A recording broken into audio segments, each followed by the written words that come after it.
Bonjour à tous et à toutes. Pour me présenter à nouveau, je suis Célia Gutti, journaliste et coprésidente de l'AJAR, l'association des journalistes antiracistes et racisés. C'est une association qui regroupe des journalistes qui luttent contre le racisme dans les rédactions et leur production journalistique.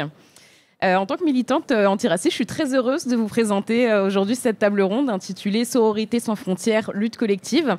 À l'AJAR, on pense que le terrain d'action de l'antiracisme est intersectionnel et la table ronde d'aujourd'hui met en évidence l'intersectionnalité des luttes, le fait que les discriminations n'existent pas dans des cases hermétiques mais qu'elles s'entremêlent, se renforcent l'une l'autre dans un tissu complexe. Impossible de parler de racisme dans les récits médiatiques sans parler du fait que les femmes en sont particulièrement la cible. Impossible d'écrire sur l'apartheid de genre en Afghanistan sans parler des discriminations que subissent les femmes qui ont fait le choix de s'exiler en France. Partout dans le monde, les femmes font face à un continuum de violences profondément enracinées dans des structures patriarcales. Ces violences, qu'elles soient légales, économiques, sociales, symboliques ou culturelles, traversent les frontières. Elles créent un pont entre les expériences d'oppression.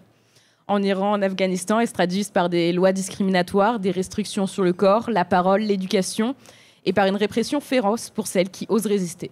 En France, les femmes précarisées, racisées et ou sans papier affrontent d'autres formes de domination, l'exploitation au travail, les discriminations institutionnelles, l'invisibilisation sociale. Mais partout, les femmes s'organisent, résistent et créent des réseaux de solidarité à travers le syndicalisme, le militantisme, les actions symboliques, les initiatives associatives. Elles inventent de nouvelles manières de lutter collectivement. Ces luttes rappellent les mots d'Audre Lorde « Je ne suis pas libre tant qu'une seule femme est prisonnière, même si ces chaînes sont très différentes des miennes ». Donc cette sororité transnationale donne sens à ces résistances partagées, reconquérir la pleine possession de nos droits fondamentaux et bâtir un monde affranchi des violences patriarcales. Pour nous en parler, aujourd'hui, nous avons Bchira Bennia. Votre combat à vous, c'est sur le droit des exilés. Bonjour. Bonjour à toutes et à tous. Vous êtes ex-déléguée de la CSP 75, la Coordination 75 des sans-papiers, une association historique qui lutte pour le droit des sans-papiers. Aujourd'hui, vous êtes animatrice socio-éducative dans un accueil de jour. Oui. Et à côté de vous, nous avons Fakera Mossavi. Vous êtes docteur en sciences politiques à l'Institut d'études politiques de Lyon, Université Lumière Lyon 2. Depuis la France, vous luttez pour le droit à l'éducation des femmes et des filles afghanes. Vous avez écrit un livre sur le lien entre éducation, la migration, les combats pour les droits de celles-ci. Et nous rejoindra plus tard Rachel Keke, qui, selon les occasions, se présente comme activiste, militante, syndicaliste, femme politique. Tout ça pour un seul combat, celui de la reconnaissance des invisibles, qui a créé l'association d'ailleurs d'Invisible à Visible pour continuer le travail qu'elle a lancé lors de son mandat à l'Assemblée nationale dans le groupe de la France Insoumise. Elle arrivera un petit peu plus tard, puisqu'elle est actuellement dans un taxi en train de se diriger vers nous à toute vitesse. Elle nous rejoindra en cours de conversation. Sur cette table ronde avait été annoncée aussi Shirin Ardakani, qui est avocate spécialisée dans la défense des droits humains et présidente de l'association Iran Justice. Elle aurait dû être avec nous. Malheureusement, son avion a été annulé et un autre vol ne lui permettait pas d'arriver à l'heure. Donc on a quelques problèmes de transport aujourd'hui, mais tout va bien se passer. On va passer un excellent moment, déjà nous trois. Pour commencer cette discussion, je pense que vous avez des luttes qui sont très différentes, des luttes auxquelles tout le monde n'a pas forcément les tenants ou les aboutissants. Donc on va commencer par mettre des mots sur la situation aujourd'hui. Fakera Mossavi, votre engagement est envers le droit des femmes en France et en Afghanistan. Vous avez écrit un livre à ce sujet, je le disais, Des hirondelles en cage, le rôle des migrations et de l'éducation dans la mobilisation et les combats des femmes afghanes, qui est sorti en 2022 aux éditions Brochet. Quels sont les enjeux actuels pour les femmes et les filles en Afghanistan ? Bonjour, madame, monsieur. Vous pouvez mettre le micro un petit peu plus proche. Un peu plus. Bonjour tout le monde. Vous connaissez l'Afghanistan. Je sais, tout le monde parle de l'Afghanistan. Et vous connaissez la situation des femmes en Afghanistan sous les talibans. Déjà, à l'époque des démocrates, les femmes étaient en difficulté. Et il y avait beaucoup d'enjeux en Afghanistan contre le droit des femmes. Et en ce moment, on voit que la femme était complètement supprimée de l'île publique, la femme afghane. Auparavant, nous, on parlait, à partir de 2001, on disait que les femmes afghanes sont marginalisées. Mais maintenant, on va dire que les femmes étaient disparues de tous les textes, de contexte, de tout ce qui est lieu public. La voix des femmes est interdite, le travail des femmes était interdit, l'éducation pour la femme est limitée. Mais est-ce que c'est vrai dans la façade nous montre qu'il y a la femme qui était disparue. Mais je vais parler de l'actualité en Afghanistan. Dès que les talibans étaient arrivés, en fait, c'était l'état de peur. Parce que déjà, nos parents avaient l'expérience des talibans qui étaient arrivés, qui régnaient 5 ans en Afghanistan, qui ont torturé les gens, juste pas les femmes, les hommes aussi. Quand ils étaient arrivés dans les années 90, les hommes aussi étaient vraiment privés de l'éducation. Ils étaient obligés de faire juste l'éducation religieuse. Ce n'était pas autre chose. Tout ce qui était officialisé, tout ce qui était science était interdit. Et le mariage des enfants était vraiment fréquenté. Le droit des femmes n'existait pas. La femme était venue esclave. C'était vraiment l'état de torture, l'état de peur. Je me souviens en 2021, quand les talibans étaient arrivés à Kaboul, il y avait Sarah Karimi, c'était une femme qui était enseignante et elle est une réalisatrice afghane.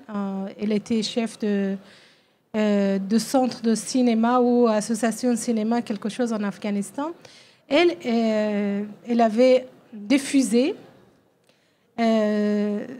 une vidéo sur YouTube et elle montrait l'état de Kaboul, la ville de Kaboul. Elle avait peur. Elle criait que les talibans étaient arrivés. Les talibans étaient arrivés. Ils sont arrivés. Ça veut dire qu'elle avait des mémoires très, très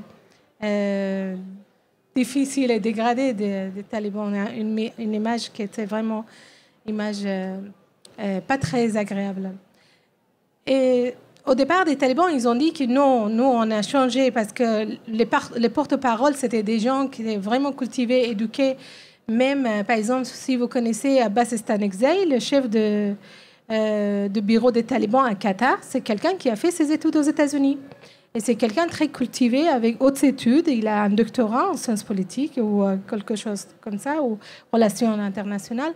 Ou M. Mujahid, le porte-parole des talibans, ils sont des gens très cultivés. Leurs enfants, ils font leurs études aux États-Unis ou en Angleterre. Il disait que nous, on est des gens qu'on est changés. Parce qu'ils étaient arrivés à faire sortir leur nom de la liste noire des Américains, les terroristes. Mais petit à petit, on voit que quand le printemps était arrivé, les filles ne pouvaient pas entrer, les lycéens ne pouvaient pas entrer dans l'école. Les enseignants étaient torturés, étaient tabassés par les talibans. Les jeunes filles ne pouvaient pas entrer dans l'école. L'école était fermée. Et comme ça, en Afghanistan, l'éducation est devenue souterraine. Ça veut dire que nous, on voit à façade, il y a aucune école qui était ouverte. Vous ne voyez pas les filles aller à l'école. Mais sur Internet, on voit 6000 écoles en ligne.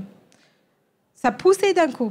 Alors, ça existait, l'école en ligne, à partir de 2003, je crois, que l'université américaine était fondée, l'université en ligne des Américains, avec l'aide de Laura Bush. En Afghanistan était ouvert. Ça existait, les études en ligne déjà. Mais après 2001, c'était fréquenté. Ça veut dire que vous voyez les gens qui ont commencé, même les écoles normales, ils ont commencé à diffuser les classes sur Internet. Et moi aussi, je me suis engagée dans ce combat-là. Et on a monté la faculté de droit et sciences politiques dans l'Institut des études des femmes afghanes. Et c'est devenu une école internationale parce qu'on a invité beaucoup d'enseignants qui travaillaient dans ce secteur-là. Et d'un coup, on a eu 800 filles qui voulaient faire leurs études. L'université est gratuite. C'est pour ça qu'il y a 800 filles qui étaient rejointes, qui étaient admises dans cette université-là. Et ça montre qu'il y a beaucoup, les femmes ont hâte d'apprendre. Ça veut dire qu'il y a une connaissance. Il y a quelque chose qui est devenu le but des femmes en Afghanistan, éducation. C'est comme un catalyseur. Je ne sais pas, est-ce que vous connaissez les idées de Marx? Il parle de catalyseur.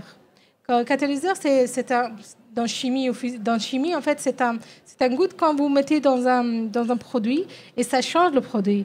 C'est là, Marx, il parle de ça, il a dit que normalement, les combats, les mouvements, ils ont besoin d'un catalyseur pour pousser en fait, le combat, pour populariser le combat.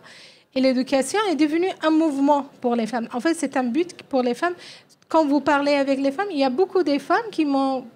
Je suis en France, mais sur Internet, je voyais les femmes qui me sollicitaient, ils me demandaient « Est-ce que vous pouvez me faire entrer dans votre université? Est-ce que je peux m'inscrire ?»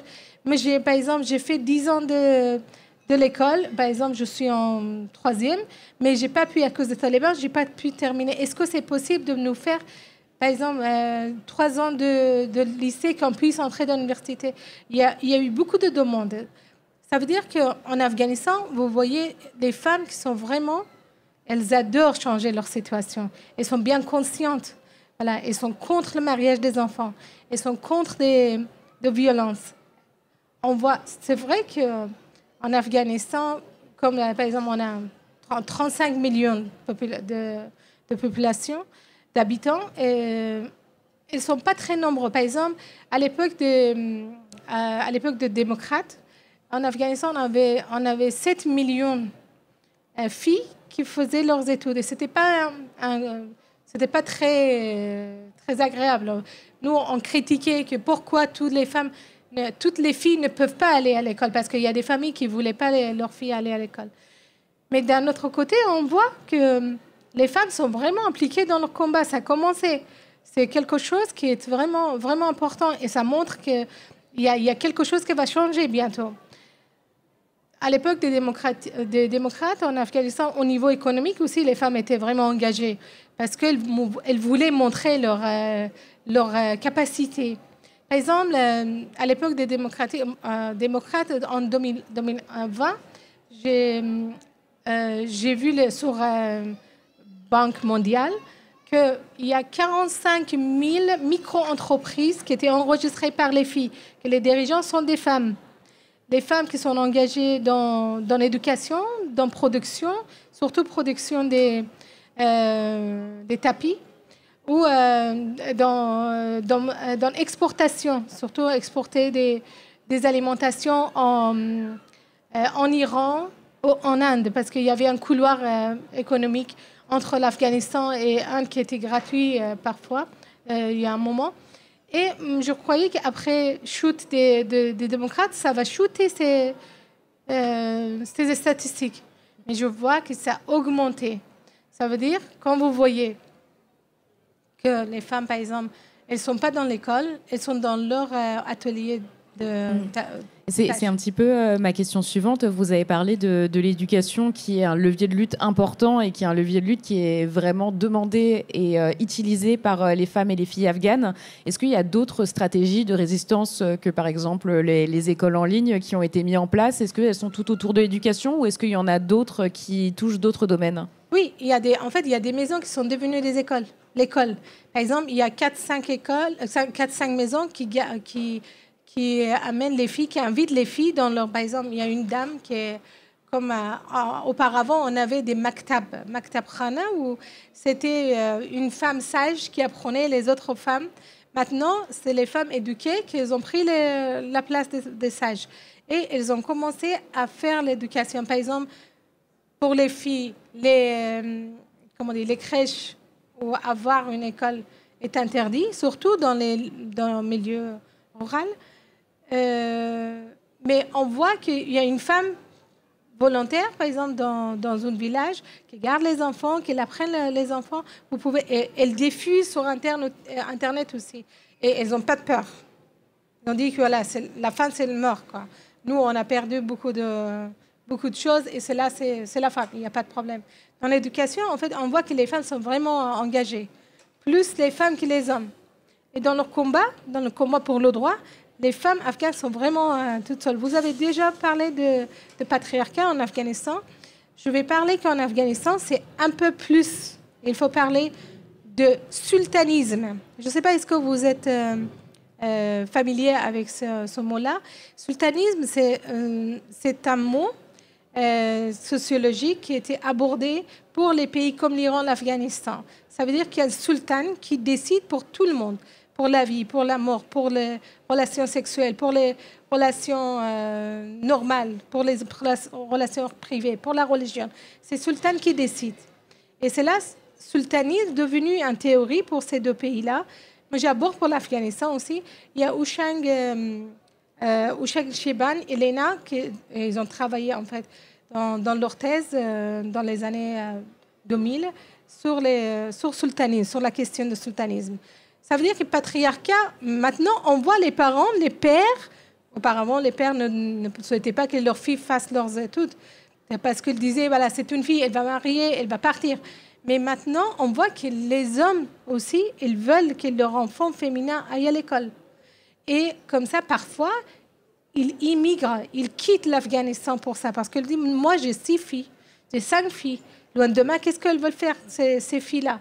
Et ils préfèrent quitter l'Afghanistan pour les filles, parce qu'ils disent, le lendemain, elle sera victime de mariage forcé ou mariage des enfants, ou elle sera lapidée, ou elle sera condamnée par les talibans, ou il y a un talib qui vient prendre l'enfant et la fille en disant que voilà, c'est une fille, je vais l'amener. Comme ça, ils ont peur pour les enfants féminins.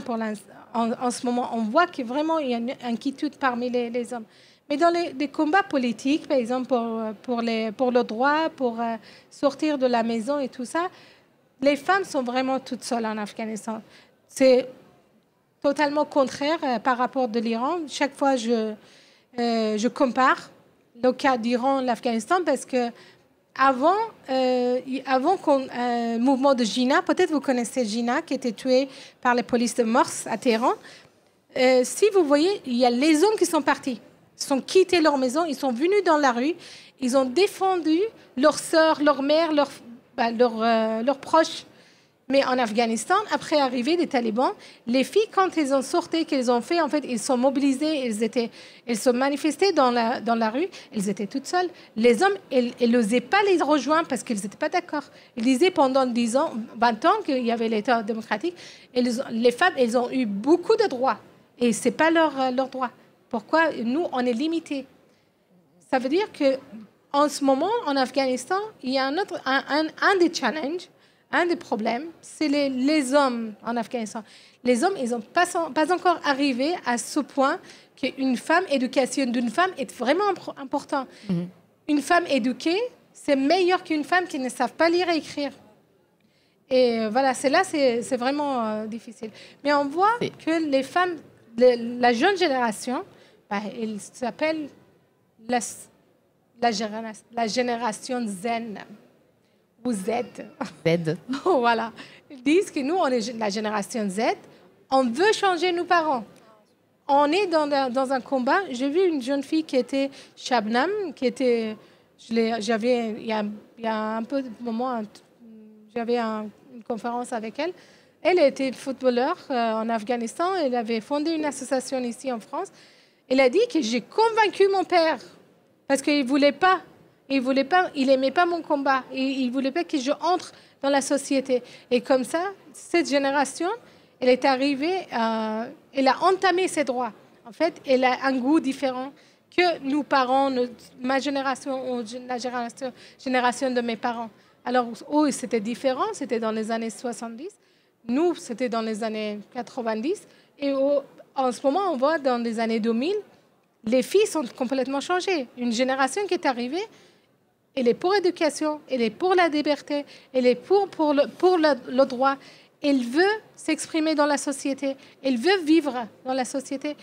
Et elle a une statut mondial. En fait, son combat ou ce discours qu'elle défend, elle est engagée dans le combat mondial des femmes. Ok. qui relie totalement avec notre table ronde. Merci pour ce point sur la situation en Afghanistan. Pchira, vous êtes militante pour le droit des sans-papiers. Les sans-papiers en France se trouvent dans une situation qui est précaire parce qu'elles n'ont pas de titre de séjour valide. Leur régularisation administrative est souvent en attente ou refusée. Cette situation les expose à des risques accrus d'exploitation économique, d'expulsion, de violence institutionnelle. Aujourd'hui, est-ce que vous observez des contraintes particulières qui touchent spécifiquement les femmes sans-papiers ? Ouais, merci pour toutes les personnes qui sont là. Ça fait vraiment plaisir d'écouter tout ça et ça donne plus de force. Force pourquoi ? Parce qu'on a besoin de force pour militer, pour lutter, surtout pour les droits des personnes exilées en général, réfugiées, sans papier. Mais la situation, c'est plus compliqué pour une personne qui se trouve dans une situation administrative pas claire, ne pas avoir une autorisation d'être sur le territoire.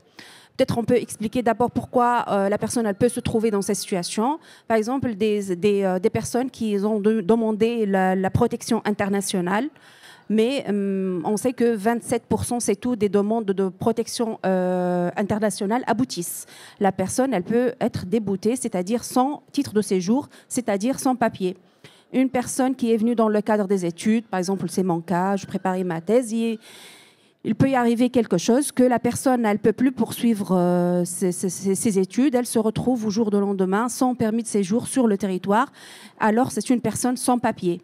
Une autre personne qui est venue, elle pensait que elle peut, dès qu'elle se trouve au nord, dans un pays européen, elle peut facilement avoir une autorisation de travail, mais malheureusement, elle est confrontée à des politiques migratoires que pour la régularisation, ça demande des années et des années.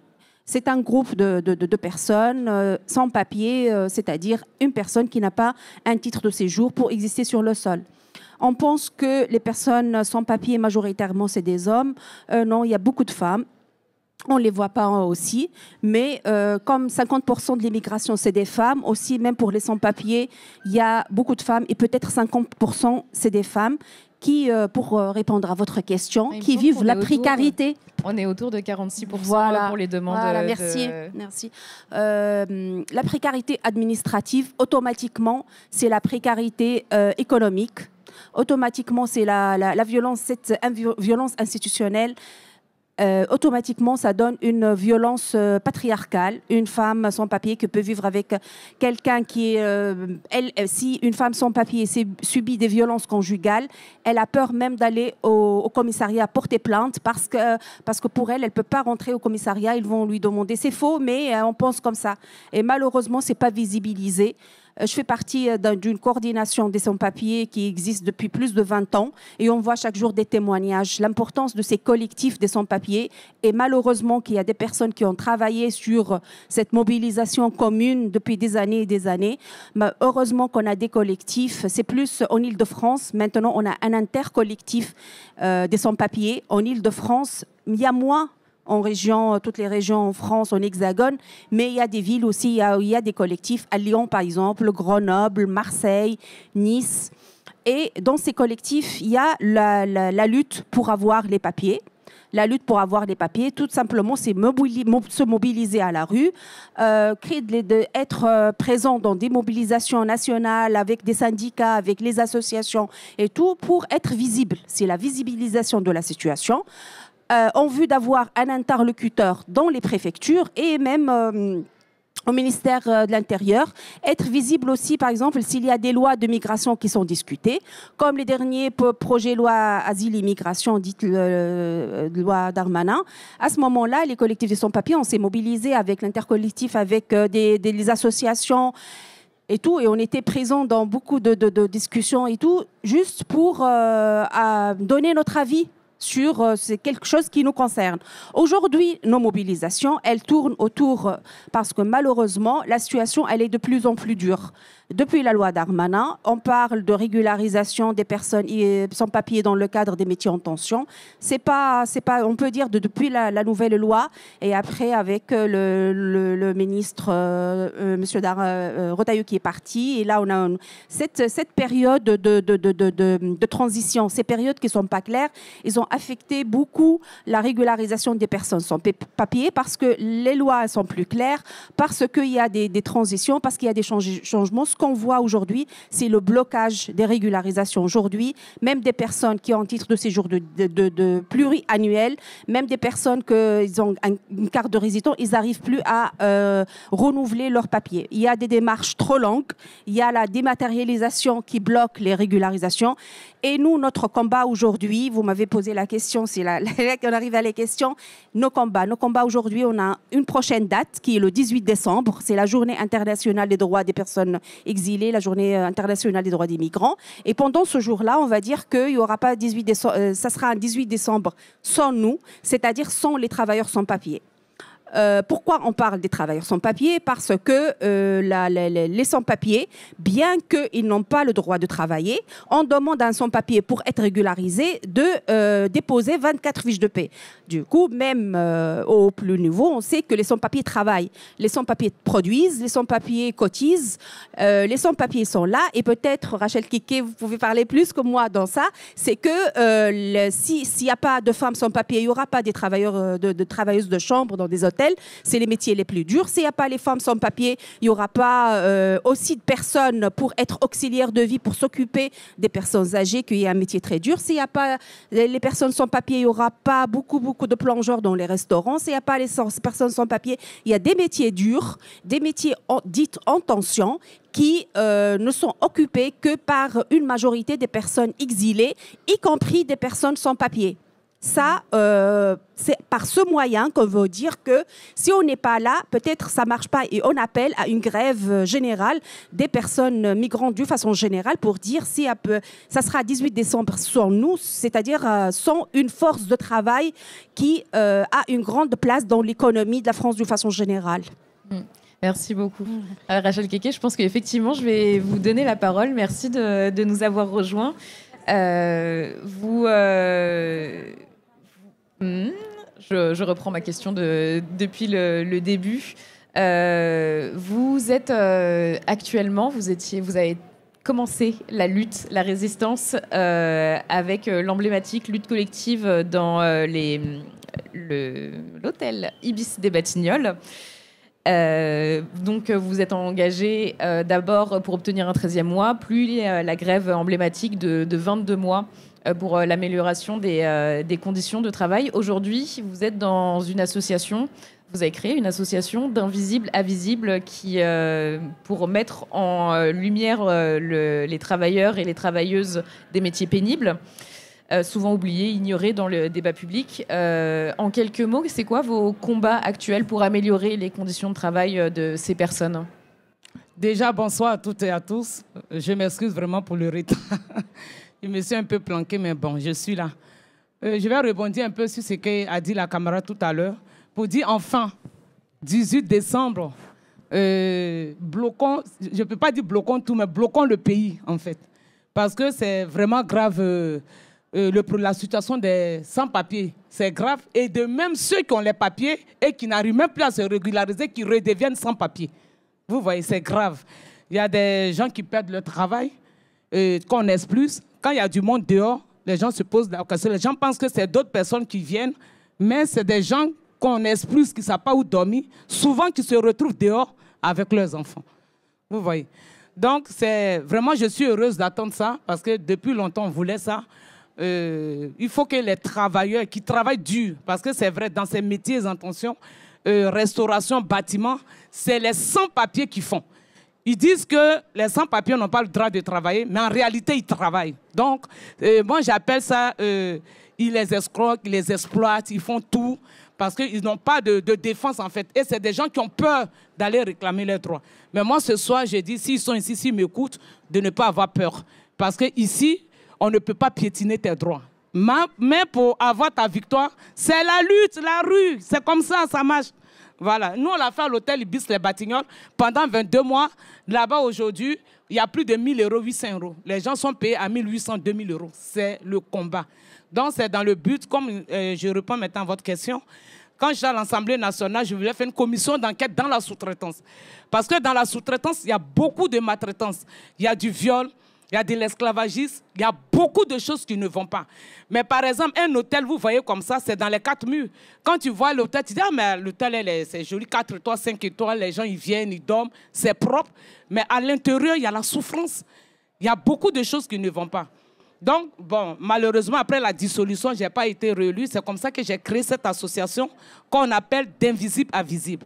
Et vous l'avez dit, c'est pour mettre en lumière, pour être la voix des sans-voix de ces travailleurs que je représentais à l'Assemblée nationale.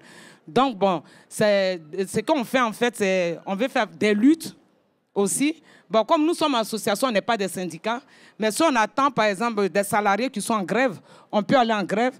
Si ces salariés vont au prud'homme, là, comme on n'est pas encore bien constant, parce qu'il faut avoir les moyens de prendre un bon avocat pour accompagner ce salarié-là aussi. Voilà. Moi, par exemple, il y a une salariée qui travaille dans la mairie du 91, Saint-Pierre-le-Perret. Donc, elle m'a appelé, par exemple, elle m'a dit, dans la mairie, il y a trop de souffrance. Une cadre qu'on a ramenée, par exemple, bon, même pas par exemple, une cadre qu'on a ramenée au nettoyage. Une cadre de la mairie qu'on a ramenée au nettoyage. Et la dame, Jutta Anthony, elle venait m'a trouvé là, avec les produits qu'elle travaille, ça touchait son œil. Et la dame, je vous dis qu'elle pleurait, elle tremblait, elle pleurait, Madame Keke, aidez-moi, aidez-moi. J'ai dit, il y a tellement de souffrances cachées, mais cette association, on n'est même pas encore, c'est-à-dire arrivé, mais ce qu'on voit déjà, c'est énorme. C'est énorme. Donc, on a un vrai combat à faire dans ce pays. Parce que je dis toujours, et je l'ai dit, sans eux, il n'y a pas de France. Sans eux, il n'y a pas de France. S'il n'y a pas de bois, la rue de Paris n'est pas nettoyée.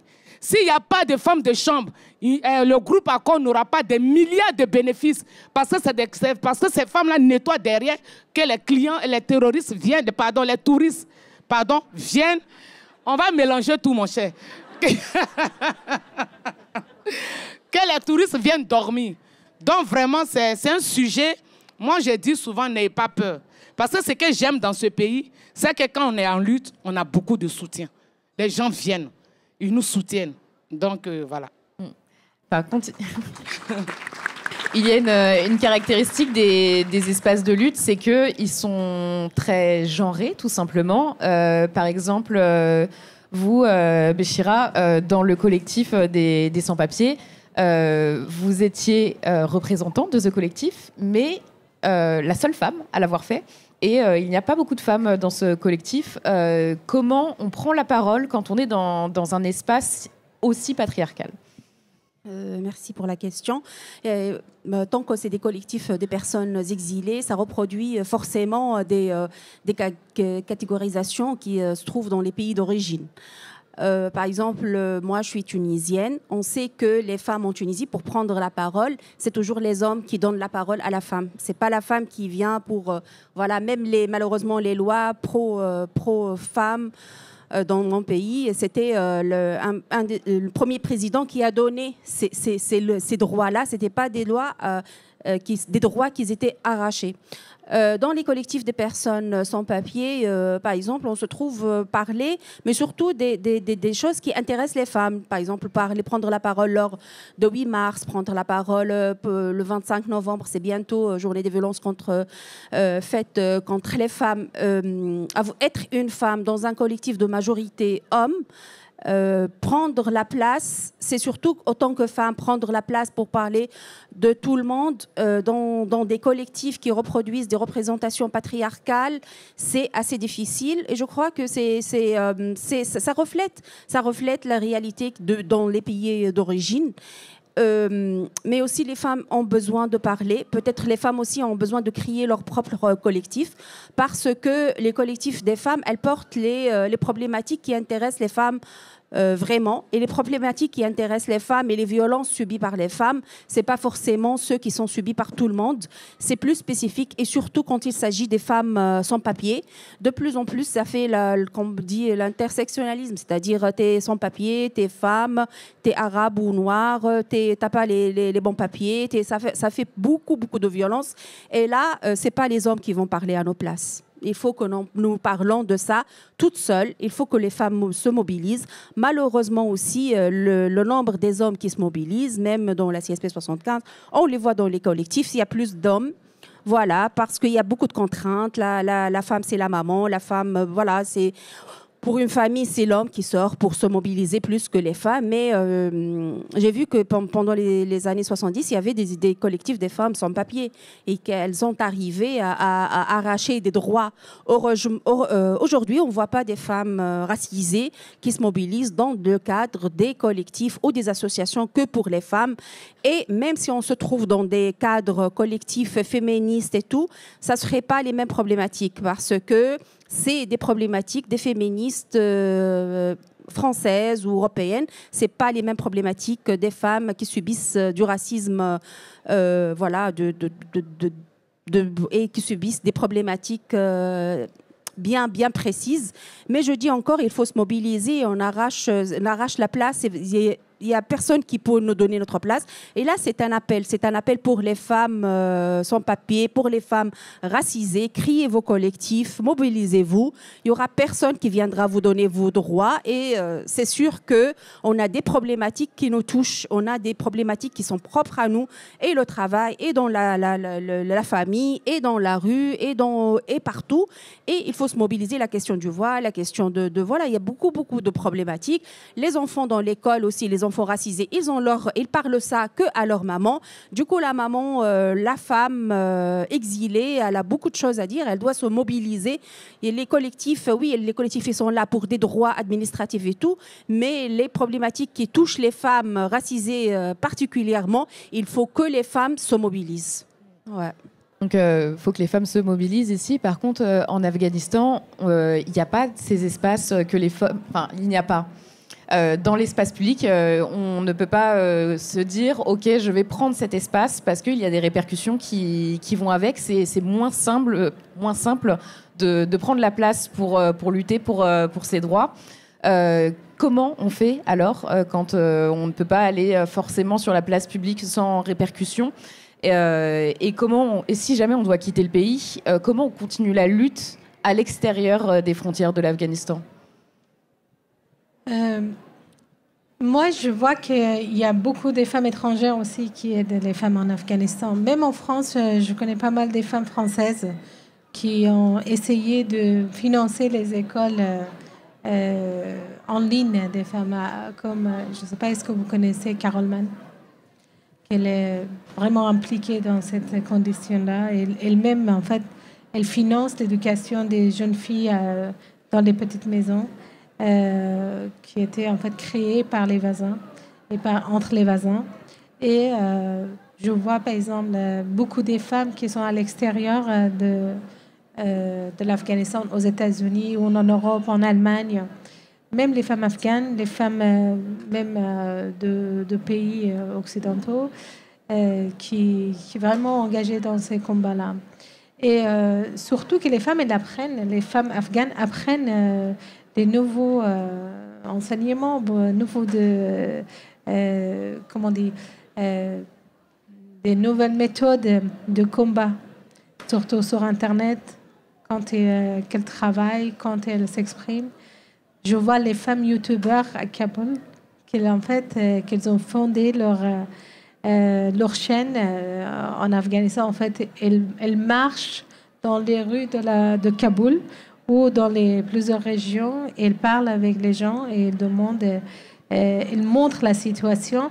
Elles sont financées ou elles sont aidées par leurs proches en Occident ou par les Français, les Occidentaux, les Allemagnes ou des gens qui sont en Belgique, en Europe ou aux États-Unis. UNESCO aussi, il aide beaucoup, UNICEF, UNESCO, ils aident beaucoup ces derniers mois. En fait, le 7 mars, il y avait une conférence consacrée à l'éducation des femmes afghanes qui était en fait pour financer les associations et les écoles pour les filles et pour la liberté des femmes en Afghanistan. Il y a des femmes qui étaient... Voilà, c'est vrai, il y a des choses qui étaient un peu contrarières aussi. Par exemple, il y a des femmes qui sont vraiment... Des femmes même occidentales qui sont en faveur des talibans, comme la femme de M. Khalilzad, le délégué des Américains au Moyen-Orient, et surtout dans le cas de l'Afghanistan, qu'elle avait publié un article contre le combat des femmes et la condition des femmes en Afghanistan. Mais en ce moment, je vois beaucoup de femmes occidentales qui voyagent en Afghanistan afin d'aider les femmes. Et les femmes afghanes qui sont sorties, les fonctionnaires qui étaient venus en France ou dans les pays occidentaux pour survivre et fuir de l'État des talibans. C'est vrai qu'ici, comme tu as abordé la condition des femmes migrantes ou exilées, mais je vois beaucoup de femmes médecins qui étaient venues en France, qu'elles n'ont rien à faire, elles n'ont pas le droit de travailler. Où il y a les femmes éduquées, les femmes juristes, les femmes juges qui sont venues en France ou en Occident, qui ont perdu leur travail, qui sont tombées dans une situation difficile. Les femmes, surtout les femmes boursières qui étaient venues en France faire leurs études, qui étaient bloquées en Occident et ils ont rien. En ce moment, ils ne peuvent pas trouver même un travail.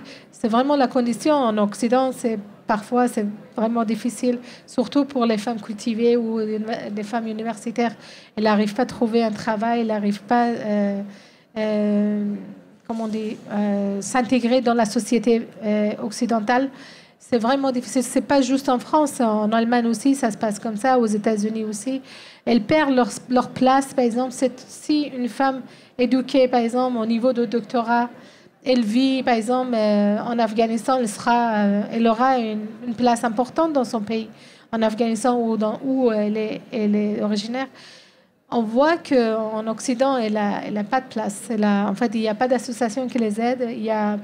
Il n'y a pas d'organisation qui les aide. Et en fait, elles se débrouillent toutes seules. Parfois, elles sont vraiment dans une condition financière difficile. Elles sont obligées de occuper des postes que ça ne leur convient pas. Par exemple, elle est juge, mais elle travaille, par exemple, en tant que cuisinière. Elle est médecin, mais elle ne peut pas exercer son travail. Elle est obligée de rester à la maison et être entrepreneur ou travailler dans un poste ou dans un travail elle n'a pas d'expérience. Elle peut pas. En fait, elle coupe une classe très basse. De la société. Et dans ce cas-là, quand on est dans une situation de précarité comme ça, c'est plus dur de s'engager du coup pour le combat du droit des femmes, les combats. C'est dur de se dire, OK, je vais m'engager, même à l'international, essayer de soutenir mes compatriotes. Mais tous les combats n'est pas soutenus par les Occidentaux. Par exemple, si ça entre dans leur but d'association ou, par exemple, il y a une plateforme féministe au niveau Union européenne qui ne s'intéresse pas à la question des Afghans. Mais je vois beaucoup, en fait, j'ai contacté beaucoup de gens qui travaillaient dans ce secteur-là. Ils ont dit non, c'est pas notre... En fait, nous, on n'a pas d'investissement. On ne peut pas investir dans cette question-là ou dans l'emploi des femmes exilées afghanes ou migrantes. On peut pas, on n'est pas payé pour ça. On n'a pas de budget. Souvent, ils n'ont pas de budget pour les femmes migrantes. Les associations, quand elles sont fondées, en fait, elles se débrouillent toutes seules. Elles n'arrivent pas à trouver des financements.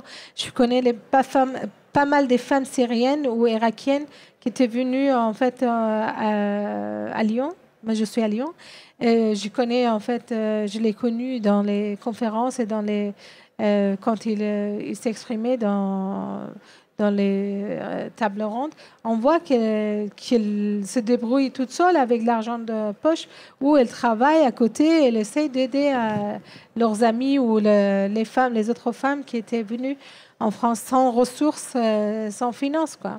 Ça veut dire que si vous n'êtes pas proche des idées occidentales, ou vous n'êtes pas dans les discours occidentaux, vous êtes dans votre discours comme migrante, vous avez une difficulté, vous êtes exclu.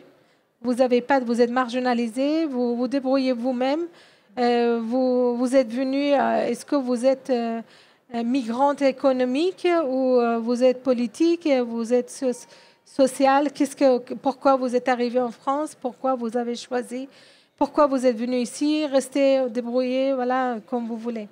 Ce qui est vraiment, en fait, le cas des femmes migrantes, ce que je vois dans la société française, quoi, ou dans les autres pays, quoi. Merci. Peut-être je voulais juste ajouter quelque chose. Là, vraiment, tu révèles une réalité qui est très, très importante. C'est que cette classification administrative entre réfugiés, entre personnes avec carte séjour, travail, carte séjour, c'est une catégorisation administrative, malheureusement, qui est arrivée à diviser les personnes exilées. Ah, toi, t'es réfugié, moi, non, je suis... du coup, on n'arrive pas à se coordonner ensemble. Par exemple, on n'arrive pas, les femmes, à travailler toutes ensemble. Par exemple, femmes réfugiées, non. Mes revendications sont différentes d'une femme sans papier régularisé, alors qu'à la base, la problématique, c'est la même. Quand il y avait la nouvelle loi immigration qui était en train de discuter, on a discuté de la même loi. C'était une même loi parce que on reste exilé. Même une personne, un jour, elle est naturalisée. Moi, je dis citoyen de second degré. Pourquoi? Parce qu'on peut être déchu et on est tout le temps remis en cause. Là, il y a la grande problématique du racisme, malheureusement structurelle. Et malheureusement, ces classifications administratives, ça divise énormément les personnes, ça divise énormément les femmes.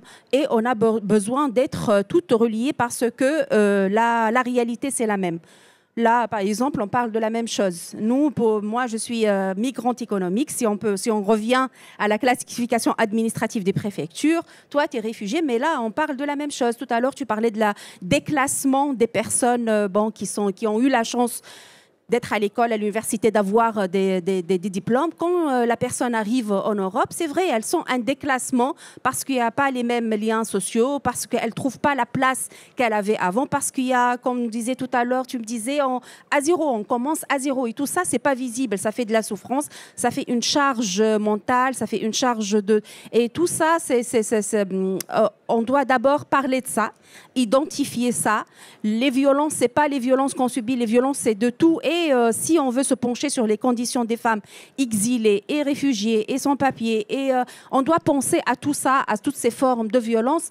Et on n'a qu'une seule chose de laquelle on peut changer ces conditions, c'est travailler tout ensemble dans le cadre de la sororité que tu revendiquais tout à l'heure. Tu disais qu'il y a des associations féministes qui disent non. Les conditions des femmes afghanes, ça ne m'intéresse pas parce que là, il n'y a pas le thème sororité. Sororité, c'est-à-dire internationale, c'est-à-dire quelles que soient les conditions. C'est-à-dire une femme afghane, si elle ne va pas à l'école, moi je suis pas... Je dois tout le temps... Toutes les femmes doivent avoir les mêmes revendications. Sinon, il n'y a pas de sororité, il n'y a pas de féminisme, il n'y a pas de... Voilà.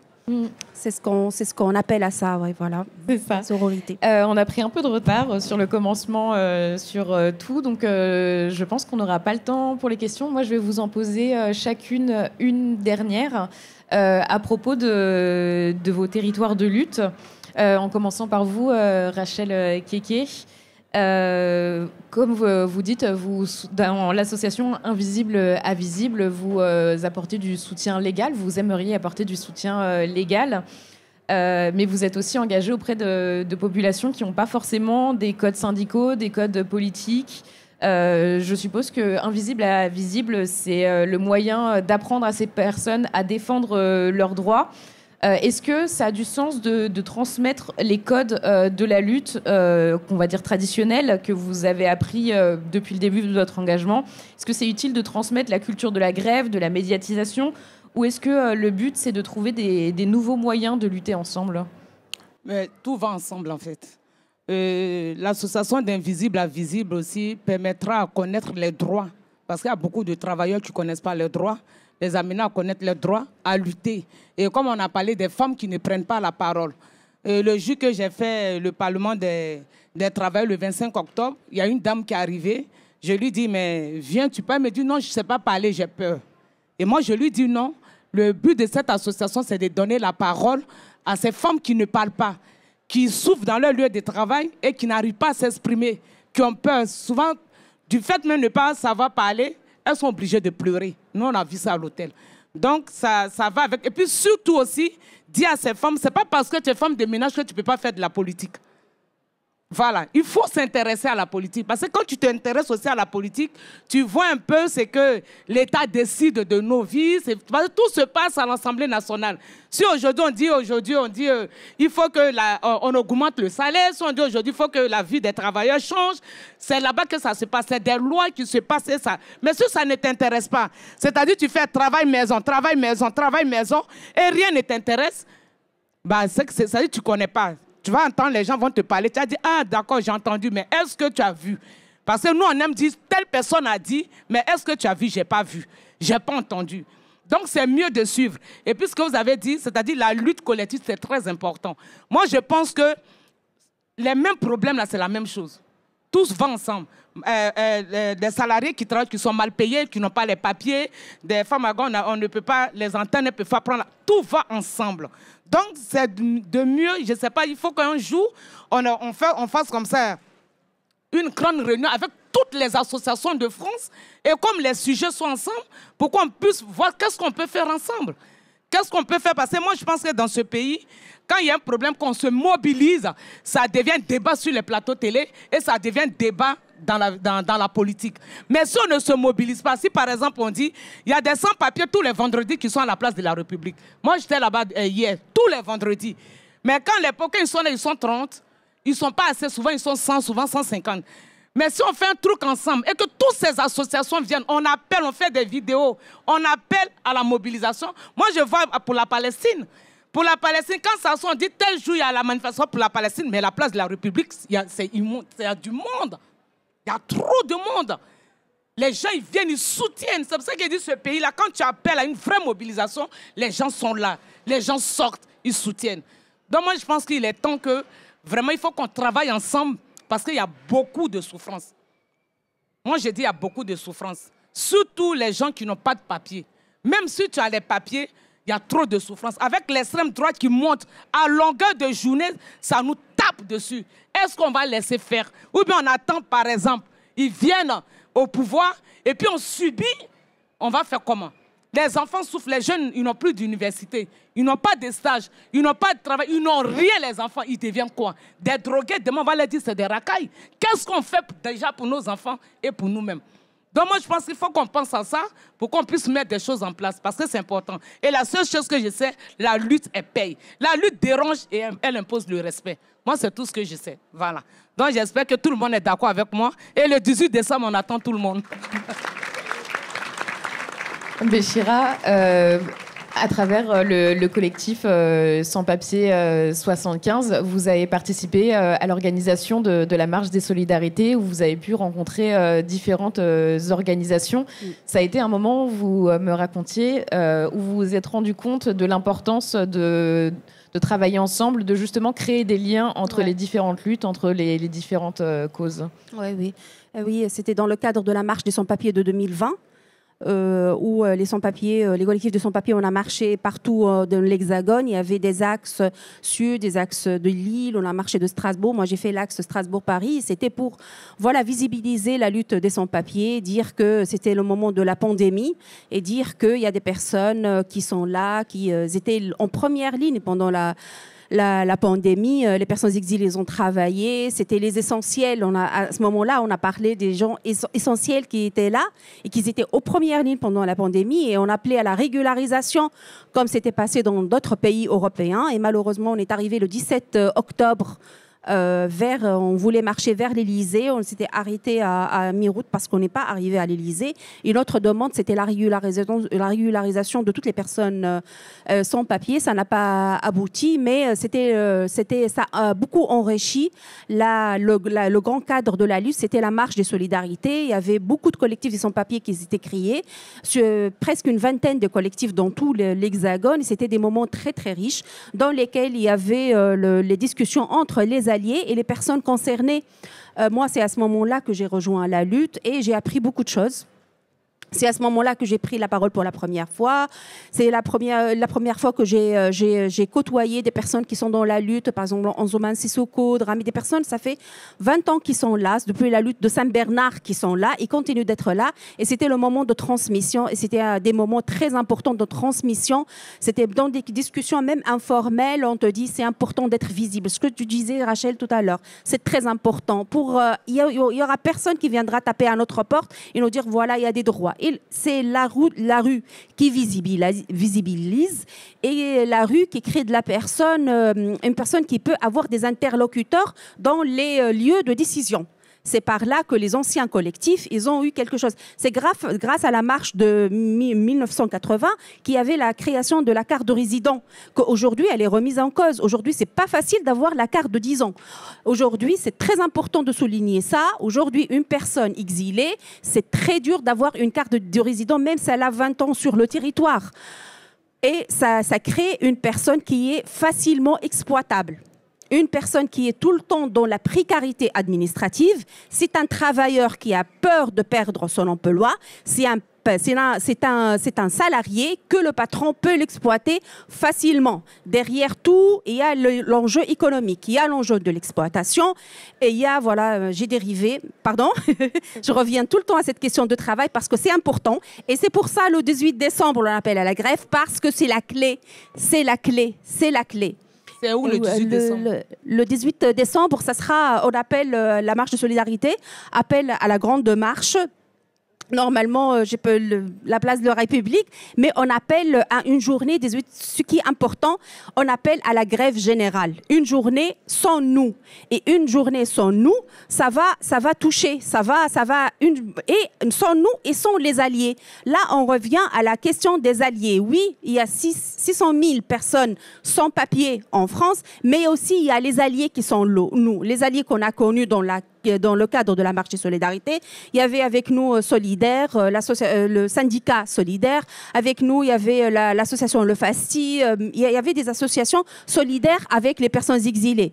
Et là, dans ce cadre-là, plus on a des associations avec nous, plus on a des associations militantes avec nous qui mobilisent aussi d'autres personnes françaises, plus ça va toucher mal. Parce que si on va s'arrêter de travailler, une grève pour la régularisation des personnes sans papier, et on commence par une journée de grève qui ne sera pas à 100%, qui sera même à 10%, mais on met sur table cette question du travail. La relation entre travail, exil, personnes exilées qui ne trouvent pas sa place et aussi pour que les politiciens arrêtent, pour arrêter d'exploiter et arrêter de faire des personnes exilées le bouc émissaire. Le problème de la France, ce n'est pas les migrants, comme ils disent. Le problème de la France, ce n'est pas l'immigration. Le problème de la France, c'est d'autres problème. Dans le cadre, il y aura prochainement des élections à venir. S'il vous plaît, arrêtez de parler des personnes exilées, des migrants, comme le bouc émissaire, le source de la malheur. Non, parlez de vos projets économiques, de vos projets sociaux, mais pas des personnes exilées et pas diaboliser cette personne, donner de fausses informations. C'est un appel à aller chercher les vraies informations. Le problème, c'est pas l'aide médicale de l'État. Le problème, c'est pas les personnes migrantes. Il y a d'autres problèmes. Et on commence le 18 décembre, on commence d'être là ensemble et ça peut donner, à d'autres... il y aura d'autres dates, le 20 mars par exemple, mais essayons d'être tous ensemble. Et alliés et personnes concernées, parce que finalement, tout le monde est concerné face à l'extrême droite, par exemple, tout le monde est concerné. On commence par le plus faible, mais on attaque tout le monde avec le... De toutes les façons, l'extrême droite, quand on leur demande l'immigration, c'est les pains au chocolat, hein. Avec du café au lait, voilà. Voilà, parce qu'ils vont rentrer dans les trucs à la fin. Non, mais l'immigré, on est habitué, tu vois. Voilà. Mais... Et du coup, la dernière question sera pour vous, Fakera Mossavi. Vous travaillez à travers les frontières entre la France et l'Afghanistan. Ça vous apporte un regard global sur la lutte féministe et aussi la possibilité d'échanger, se coordonner avec d'autres personnes qui luttent à l'international. Qu'est-ce que ça apporte? En fait, moi je vois que sur le plateau international, il y a beaucoup de militants qui travaillent pour l'Afghanistan. C'est pas juste les militants, en fait, en Afghanistan, sont pas juste les gens qui sont en Afghanistan qui sont militent. Nous, on soutient nos sœurs, nos frères aussi. et même s'ils sont pas en notre faveur. Et je vois les femmes, même non afghanes, comment on dit, d'autres nationalités aussi, qui sont vraiment engagées dans le combat. Et le combat des femmes en Afghanistan, c'est pas une question de la région où l'Afghanistan est situé. C'est un combat mondial. Par exemple, si une femme en Afghanistan souffre, toutes les femmes souffrent. C'est pas juste qu'une femme afghane est obligée de se marier à l'âge de 9 ans. Il y a beaucoup de femmes musulmanes qui sont victimes de mariage enfants, mariage mineur, mariage des mineurs, mariage des enfants. Et je vois ici aussi, en fait, il y a une génération après 2020 qui était arrivée en France, même dans les années 2000. Il y a des femmes, il y a des militants qui sont vraiment les militants qui sont sous l'influence de mondialisation, qui en fait qu'ils essayent de travailler, de augmenter ou mettre en place la question des femmes au niveau international. Par exemple, si les talibans, il y a une jeune fille qui, voilà, la génération Z, qui m'a raconté, elle me dit, si les talibans arrivent à occuper l'Afghanistan, ils arrivent un jour en Europe aussi, en Occident aussi. En fait, les talibans ne sont pas juste un groupe, ils sont une pensée qui arrive à influencer les autres, à faire peur les autres, de confisquer les droits des autres. Et c'est là, ça peut généraliser. Si, par exemple, je vois qu'il y a beaucoup de femmes, ici parmi vous aussi, moi je vois, il y a des visages qui vraiment, sont vraiment, je les connais dans le combat, qui travaillent. Même France Terre d'Asile, c'est une association qui est vraiment engagée dans la condition des femmes afghanes. Je vois qu'ils protègent beaucoup les femmes afghanes. Même s'ils ne sont pas dans le pays, mais ici en Occident, il y a beaucoup de femmes qui étaient victimes, qui sont venues en France, ou en Occident, elles étaient arrivées en Occident, elles étaient dans une situation vraiment misérable et elles étaient protégées. Mais tout ce qui ça se passe aujourd'hui, nous on parle de tout ce qui était, on parle souvent de difficultés, la situation des femmes en Afghanistan. Et c'est vraiment une situation qui nous donne une image dégradée, très mauvaise image de la situation des femmes en Afghanistan. Mais moi, je souhaite un jour, avec tous ces combats, avec tous ces militantismes, un jour, les femmes afghanes arrivent à se lever contre toutes ces injustices. Et je crois que ça a commencé. Ça a commencé parce qu'il y a beaucoup de femmes en Occident qui écrivent de la part des femmes en Afghanistan. Notre culture est orale et nous, on n'a pas assez de textes. On n'a pas assez de femmes écrivaines. Par exemple, si vous comparez la situation d'Afghanistan avec l'Iran, c'est vraiment incomparable. Parce que quand vous voyez les femmes arabes, les femmes iraniennes qui écrivent en Afghanistan, si 20 femmes iraniennes ou 20 femmes arabes dans une région arrivent à écrire et publier un livre en Afghanistan, pendant ces années, pendant 20 ans, on n'a pas vu même 10 livres publiés par les femmes, pour le droit des femmes. D'où l'intérêt de l'éducation dans laquelle vous militez. Et en fait, tout ce qui est intérêt de éducation, c'est autre chose, mais investissement, c'est important. Il n'y a pas d'investissement pour le droit des femmes en Afghanistan. Si quelqu'un investit dans ce milieu-là, les femmes afghanes, elles arrivent à mettre... Moi, j'ai vu dans les années 2000, ou après, il y a beaucoup de femmes afghanes qui arrivent à s'exprimer en anglais. Et là, ils ont appris, ils n'ont jamais quitté l'Afghanistan, mais en Afghanistan, comme elles travaillaient avec les organisations internationales, elles étaient obligées d'apprendre l'anglais. Elles parlent parfaitement anglais. Même elles n'étaient pas sorties. Mais cela, ça va être en fait... Parce que il y a un investissement dans ce cas-là. Que les femmes aillent dans les écoles, dans les cours d'anglais ou en français. Il y a beaucoup de filles qui ont eu pendant 20 ans, il y a eu des bourses. Qu'elles étaient venues en France, bourses de l'État français, qu'elles étaient venues en France, qu'elles ont fait leurs études ici. il y a beaucoup des universités en ligne qui souhaitent envoyer leurs étudiants avoir une bourse pour l'Occident, qu'ils apprennent, qu'ils se libèrent de cette situation. Le combat pour l'éducation des femmes afghanes a quand même été nourri par les investissements des politiques étrangères, des associations étrangères qui ont voulu En fait, il n'y a pas beaucoup d'investissements, mais quand même, c'est vraiment efficace. Par exemple, parce que les femmes aussi, elles veulent s'engager dans cette condition-là. Même, par exemple, si vous regardez parmi les écoles qui étaient fondées après 2021, on voit, par exemple, 6 000 écoles en ligne étaient actives, et ils sont actives en Afghanistan. On voit que 50% ou 60% sont des femmes qui sont dirigeantes de ces écoles-là. Je vais vous remercier. Merci, Fakera Mossavi. Merci à toutes. Merci au public d'avoir été là pendant cette discussion. Et si vous voulez continuer la lutte et être inspiré par ces 3 femmes qui luttent chacune à leur manière, il y a des ateliers pour créer des pancartes pour la manifestation féministe du 22 novembre qui est juste derrière. Donc n'hésitez pas à participer. Merci à toutes d'être venues et à toutes d'être venues.